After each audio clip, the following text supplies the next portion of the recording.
Close your eyes and imagine.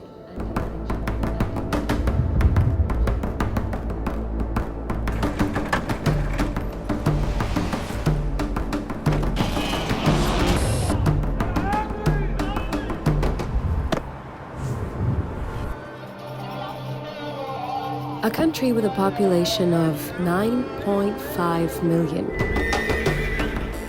and more than 200 nationalities.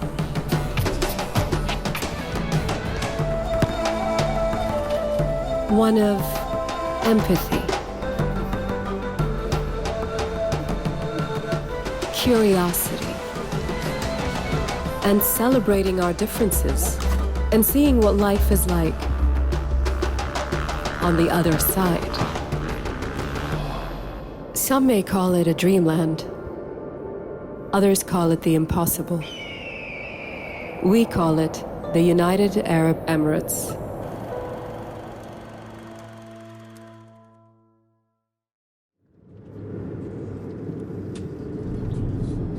I was driving on Jumeirah Beach Road back in the summer of 2014, and I had noticed these colorful things that were up in the sky.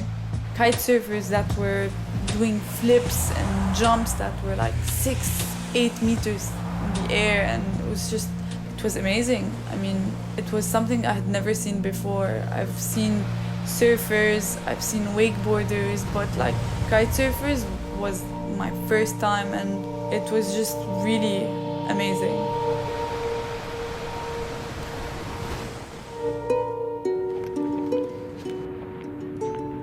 I went home that day, and for the rest of the week I was obsessed with the image of these people that were just flying in the air with a kite and some wind, and I just had to learn. And so I decided that I was going to go back to the beach and start learning. That's how the beach became my second home.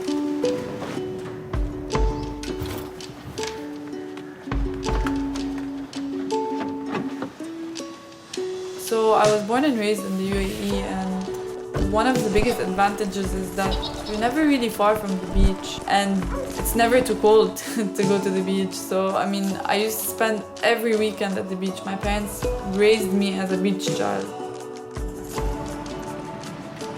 I think I'm very thankful to have been exposed to so many different opportunities and cultures, and everything that I've learned so far is just because the country is so diverse that you can experience anything you want. I have a bad day when you stay for 12 hours, no? And till this day, I still go almost every weekend, whether it's kite surfing, if there's no wind, we're just hanging out with my friends. It's just great.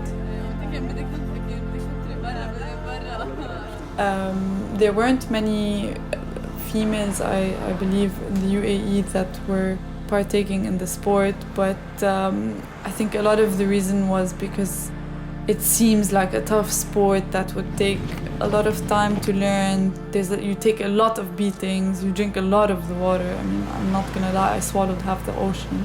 It was all worth it, but nowadays it's becoming more common, and it's amazing to see all these people, just especially in the UAE, that are coming out and trying new things other than the traditional things. It's just amazing. They reckon 10. So the beauty about kite surfing is that it's a waiting game.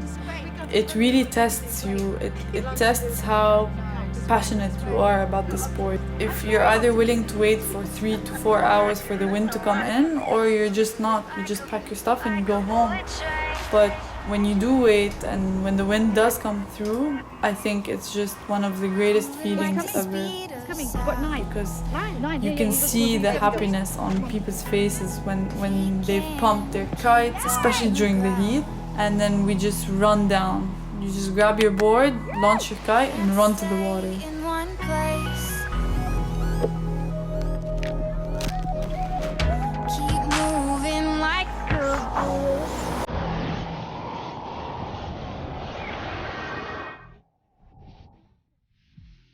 Kitesurfing in the UAE has become a lot more popular, especially since you have perfect conditions for it. The flat water is really great, and given the fact that you have allocated beaches just for kite surfing, that's just more than anything anyone could ask for. You don't have people getting in your way, which is also very important in the sport. It involves nature. You're not just powered through behind a boat or anything. You have the wind that is supposed to pull your kite that eventually pulls you. You have to respect nature. You have to wait for it.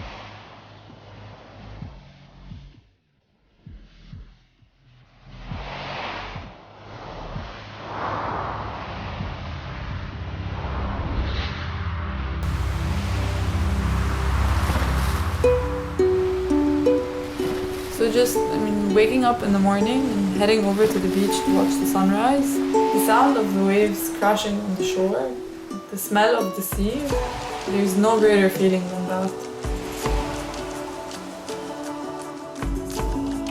My name is Dea Samya. I'm a marketing executive, and this is the other side of my life.